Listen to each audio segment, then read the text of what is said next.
नमस्कार, मी संदीप चव्हाण आणि आपण पाहताय PCMC न्यूज. प्रभाग पहिला,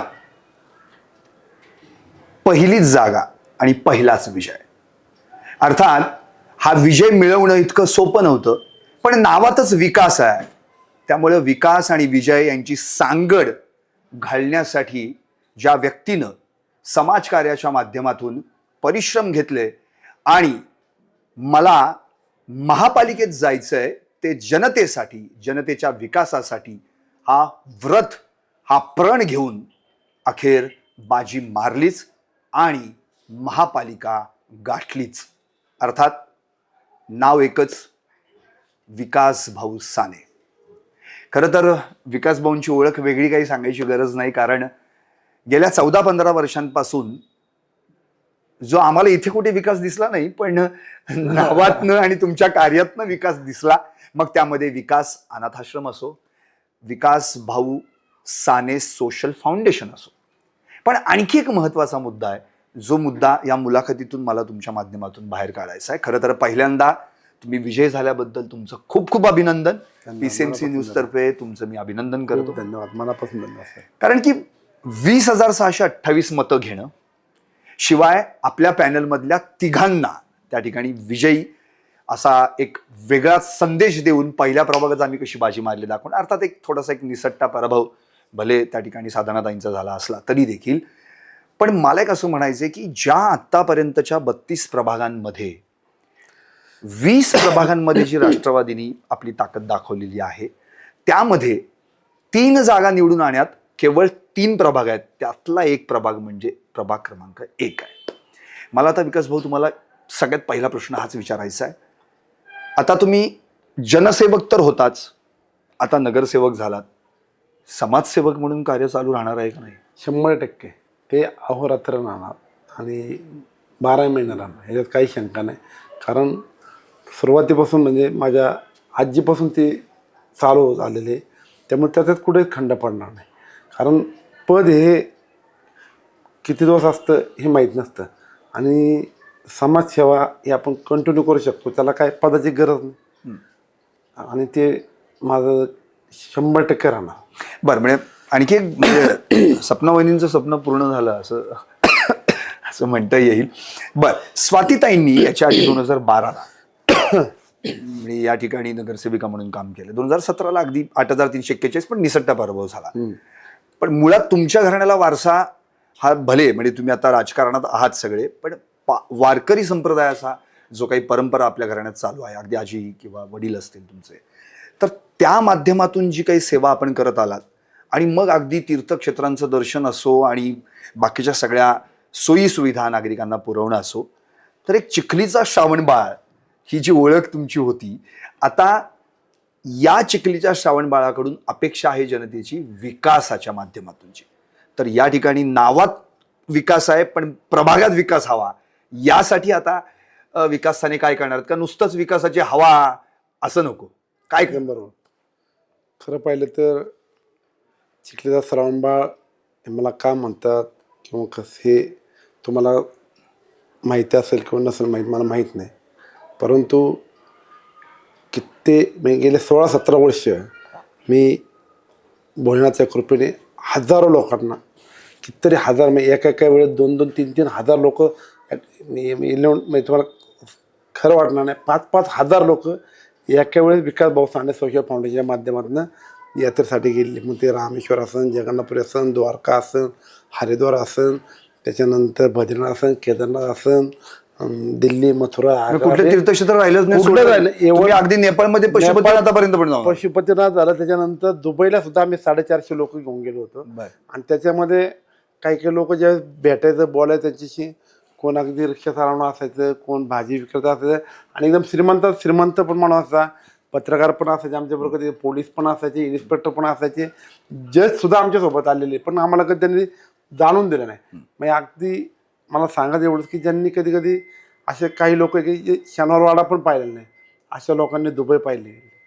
त्याच्यानंतर म्हणतो म्हणजे ज्या लोकांना यांची म्हणजे आता जरी सगळं असलं तरी कामाअभावी, वेळेअभावी जे लोक काशीला घेऊन जाऊ शकत नाही, म्हणजे आपल्या घरातला व्यक्ती कुणी झाला एखाद्या लग्नाला नेऊ शकतो किंवा इकडे तिकडे बाकी ठिकाणी घेऊन जाऊ शकतो, पण आवर्जून काशीला आई वडिलांना घेऊन जाणारे हे फार कमी लोक आहेत. बरं, हे तुम्हाला का म्हणजे करावं म्हणजे आजीबाईंचं तुमच्या असं काही काय झालं तर काही सांगू किस्सा काय तुम्हाला? द्या मला. हा, तर माझी आजीनी म्हणजे तिला बाईच म्हणायचं आम्ही, तर ती बाईनी आमच्यासाठी खूप काही केलं. माझा तिचा खूप जीव होता आणि त्यावर म्हणजे प्रचंड कष्ट करणारी, कंटिन्यू शेतामध्ये काम करणारी आमची आजी.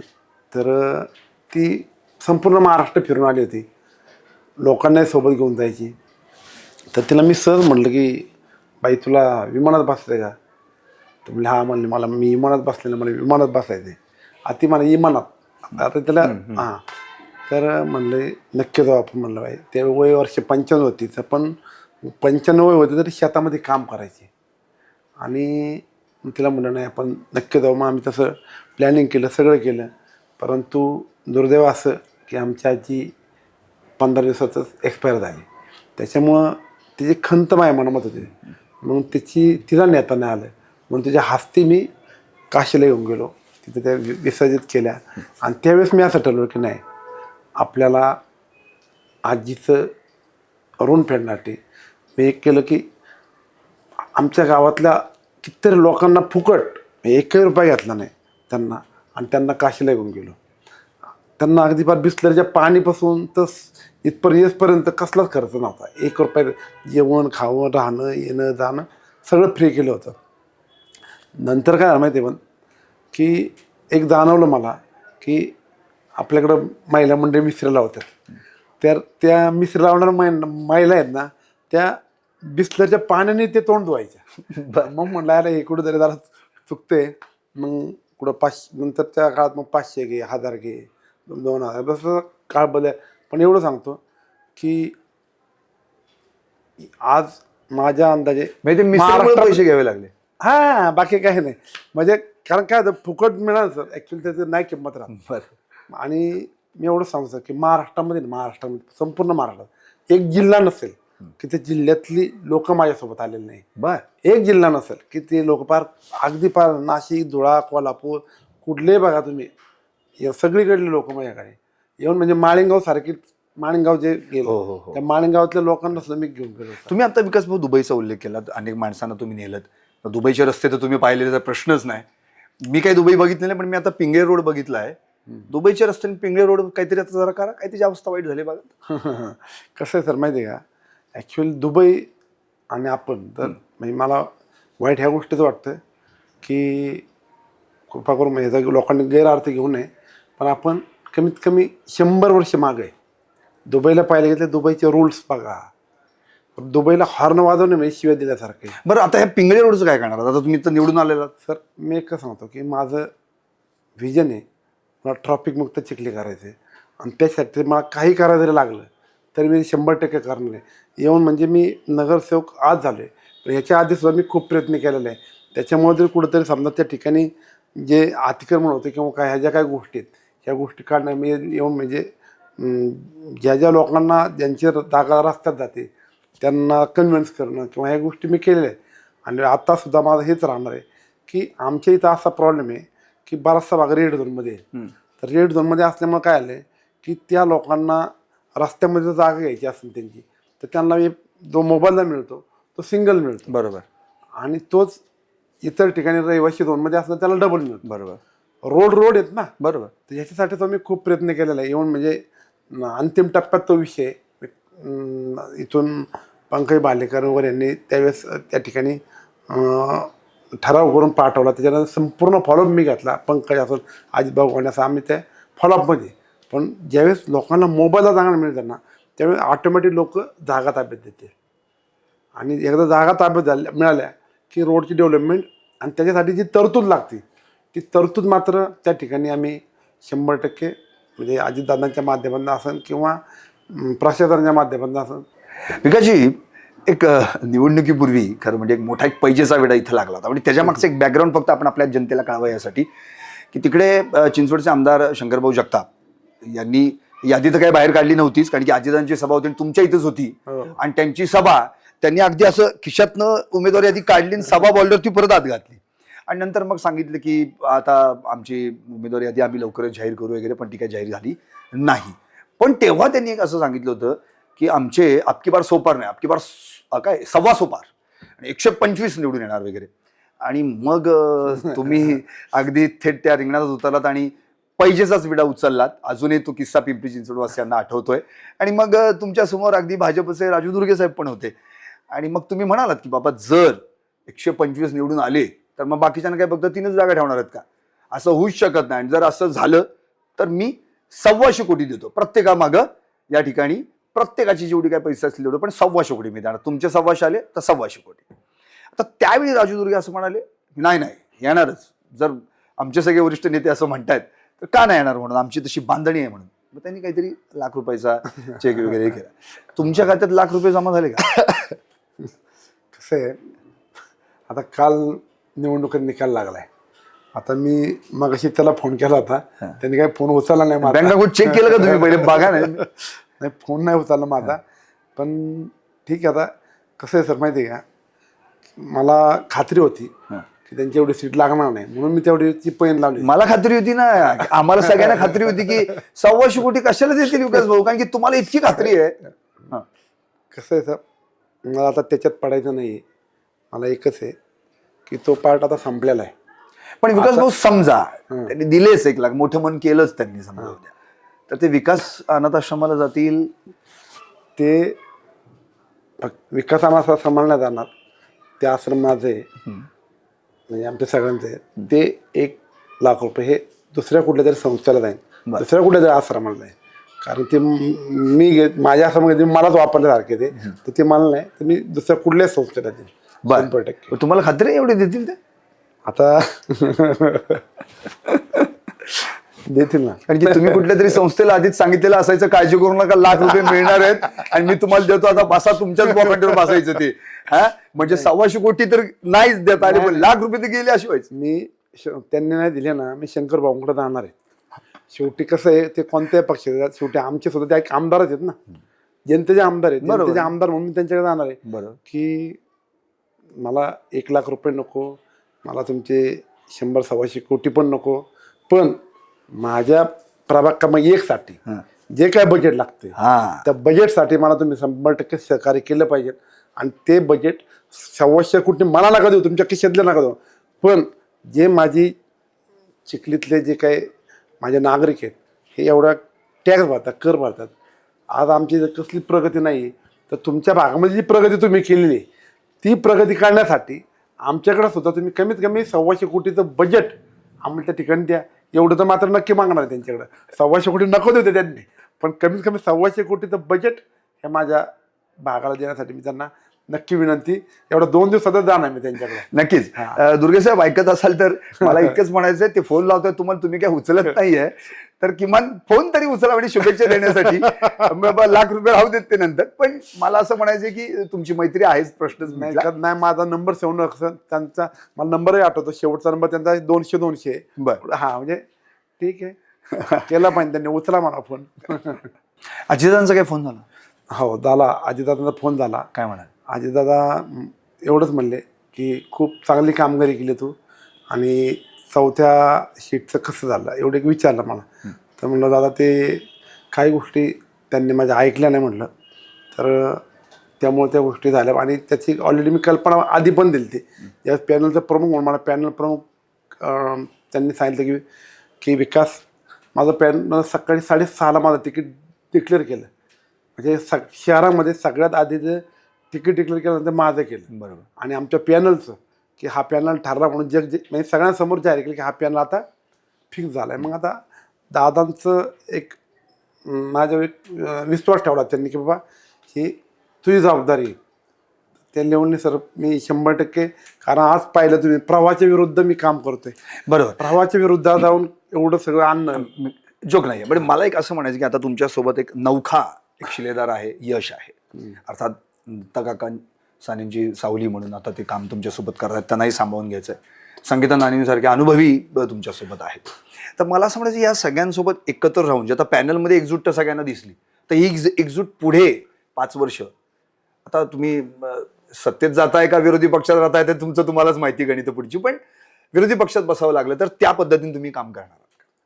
सर आम्ही पॅनल प्रमुख म्हणून मी ज्यावेळेस माझी जबाबदारी होती त्यावेळी मी सगळ्यांना सोबत घेऊन गेलो आणि माझा उद्देश हाच असायचा की म्हणजे कुठेही कोण कमी पडलं तर त्याला सपोर्टिंग करण्याचं काम मी केलं आणि यश असन किंवा नाणी असन, यश तर म्हणजे माझा मुलगाच आहे थोडक्यात आणि नाणीसुद्धा काय असेल आमची नाही.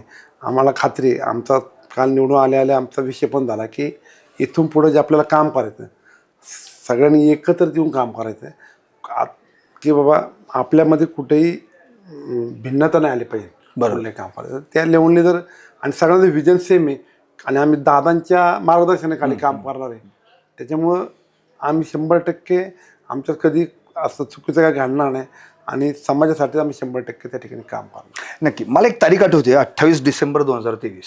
तुम्हाला आठवते काय होतं त्या दिवशी? 28 डिसेंबर 2023 एक बिबट्या आला होता. हा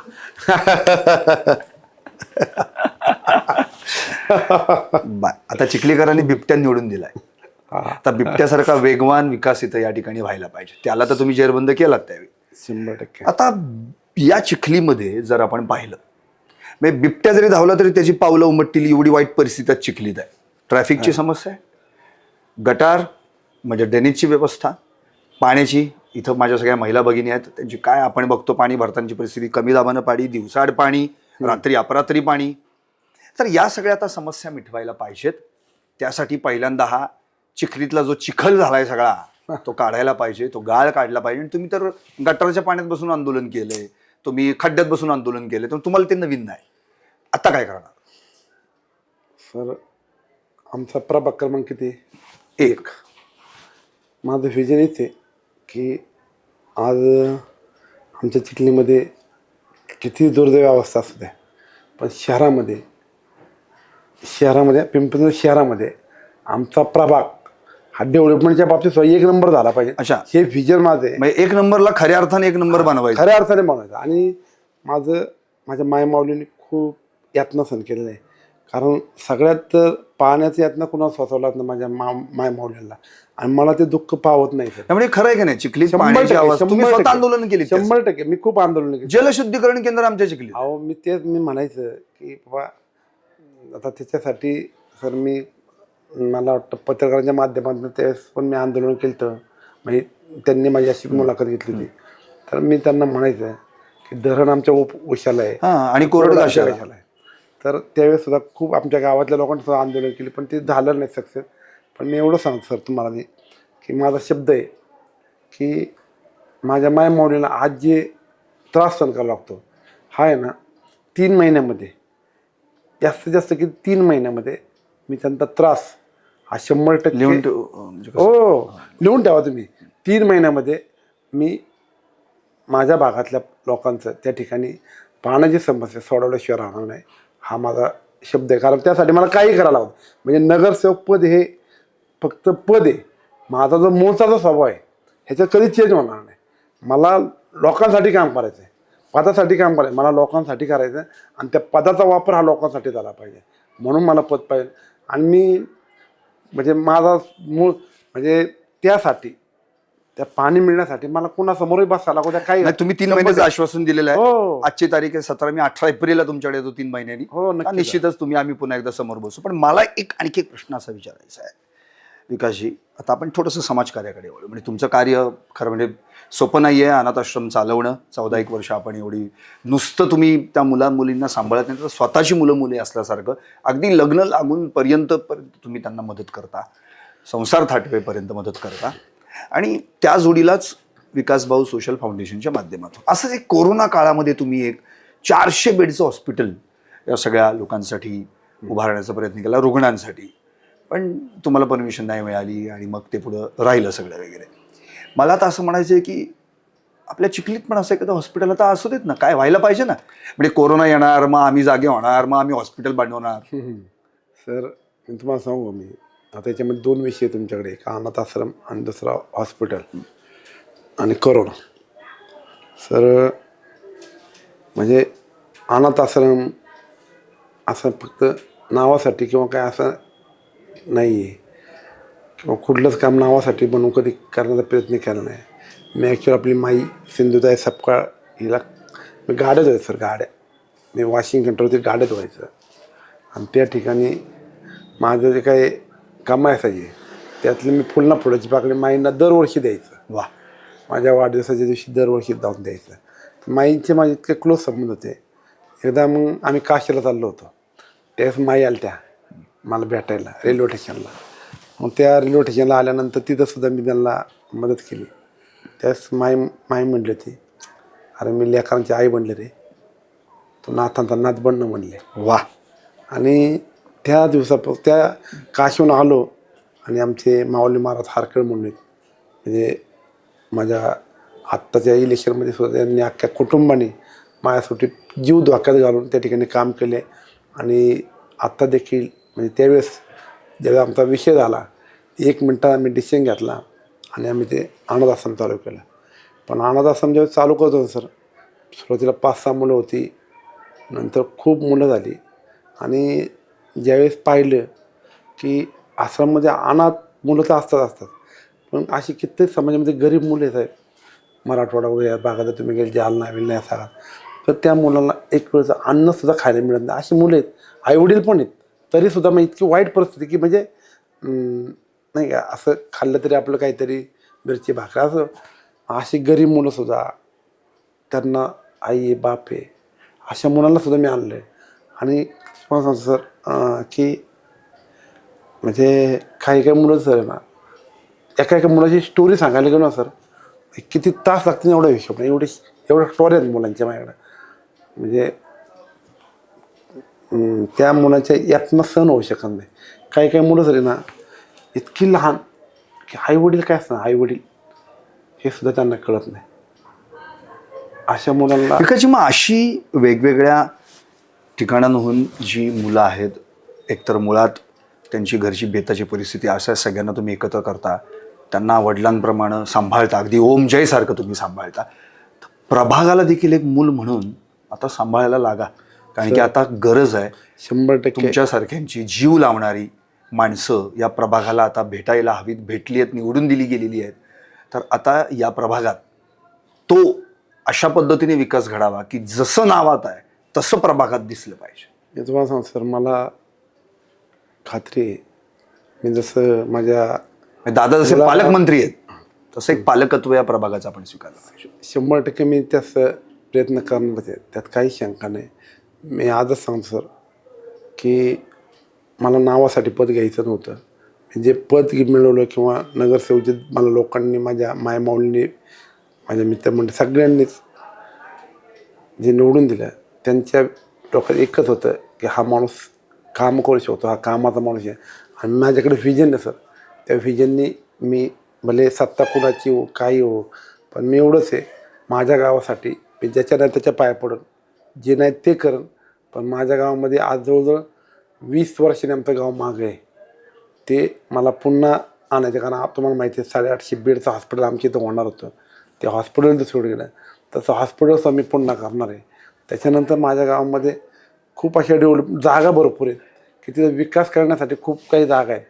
पण हे सगळं करत असताना त्याच्यासाठी जे प्लॅनिंग लागतं, ते प्लॅनिंग ऑलरेडी माझं झालेलं आहे. तरीसुद्धा आमच्या गावातील जे ज्येष्ठ मंडळी आहे त्यांना देखील विचारात घेणार आहे, किंवा इतर पक्षातले जे लोक आहेत त्यांना सुद्धा विचारात घेऊन त्या ठिकाणी माझ्या गावामध्ये कशी डेव्हलपमेंट होईल यासाठी 100% प्रयत्न करणे. कारण ट्रॉफिक ही इतकी भयंकर वाईट परिस्थिती आहे की तुमचे डीपीतले रोड हे झाल्याशिवाय तुमची डेव्हलपमेंट होणार नाही.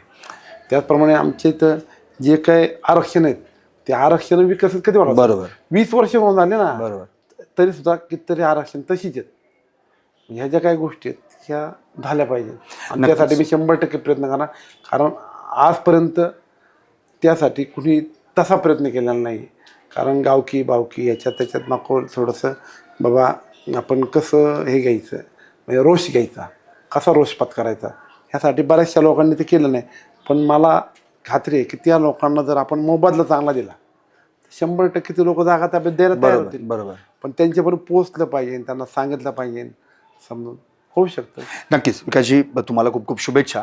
खरं तर चिखलीवासियांच्या वतीनं आमचं एकच मागणं आहे तुमच्याकडे की ठीक आहे, आता काल निकाल लागला आहे, आता जल्लोष विजयोत्सव साजरा होतोय, पण आता निवडून दिलं, आता कामाला लागा आणि तुमच्यासारख्या माणसांची गरज आहे महापालिकेसाठी. तो विकास व्हावा आणि जसं तुम्ही मगाशी म्हणालात की प्रभाग क्रमांक 1 आहे आमचा, तर तो खऱ्या अर्थानं प्रभाग क्रमांक 1 व्हावा आणि सगळीकडे या प्रभागाचा एक, ज्याला म्हणतो ना आपण, एक मॉडेल प्रभाग म्हणून बघितला जावा, अशी आमची सगळ्यांची अपेक्षा आहे. उद्या जसं तुम्ही सगळ्यांना इथून तीर्थयात्रेला नेताना, तसं महाराष्ट्रातले सगळे इथे यायला पाहिजेत की चला रे ट्रिप काढूयात, प्रभाग क्रमांक 1 बघायला जाऊयात, तिथं त्या विकास नावाच्या माणसानं कसा विकास केला हे बघूयात. सर, अर्थात हे तुमच्या हातात. 100% मी एवढंच सांगतो, मी पुढं सुद्धा आजपर्यंत माझ्या गावासाठी झटलेले, इथून पुढं सुद्धा मी माझ्या गावासाठी झटणार. मी प्रभाग हा कधी विचार नाही केला सर, मी माझ्या गावाचा विचार केला. आणि कसं होतं, फक्त माझ्या प्रभागात जर झालं आणि पुढं जाऊन जर तुम्ही दुसरीकडे गेले, रस्ते, बरोबर, समस्या तीच राहणार ना. त्याच्यामुळे प्रभागाचा विचार न करता सर्वांचा विचार केला पाहिजे. आणि याच्यासाठी आमच्या गावामधले, माझ्या प्रभागातलेच नाही म्हणणे, आमच्या गावामधले जे जे उमेदवार निवडून आले, म्हणजे ते कोणत्या पक्षावर, त्यांना सगळ्यांना एकत्रित होऊन त्यांची एकत्र मूठ बांधून त्यांना सांगितणार की बाबा आपल्या गावासाठी आपल्याला हे केलं पाहिजे. बरोबर, कुणी मनामध्ये पक्षपेक्ष धरू नका. आणि त्या लेवलने जर आपण डेव्हलपमेंट केलं, कारण इथं डेव्हलपमेंट झाली समजा, आता आमचं कसं आहे, बाँड्री आहे समजा, बरोबर, मग इथून इथपर्यंत झालं, तिथून पुढचं पण झालं पाहिजे ना. म्हणजे अशा काय काय गोष्टी आहेत, ते एकत्र पण करावं लागणार आहेत आणि ते आपण कराल अशी मी अपेक्षा बाळगतो. खूप खूप शुभेच्छा तुम्हाला विकासजी. खरं तर या ठिकाणी आत्ता आपण ज्यांची मुलाखत घेतली, प्रभाग क्रमांक 1 पहिली जागा आणि अर्थात पहिला विजय, तो म्हणजे विकास भाऊ साने यांचा. अर्थात त्यांनी आता आपल्याला खात्री दिलेली आहे की निश्चितपणे केवळ प्रभागच नाही तर गावाच्या विकासासाठी मी झटणार आहे. फक्त आणि फक्त पदासाठी राजकारणात आलेलो नाही आहे, मी आलोय ते जनतेला विकास काय असतो हे दाखवण्यासाठी. अर्थात तुम्ही आम्ही सगळे पाहणारच आहोत. या चिखलीला प्रभाग क्रमांक 1ला अतिशय विकसित असा प्रभाग बनवण्यासाठी विकास भाऊ काय काम करणार आहेत, निश्चितच त्यासाठी आपल्या सर्वांच्याच त्यांना खूप खूप शुभेच्छा. पाहत रहा PCMC न्यूज चॅनल, पिंपरी चिंचवडकरांचं.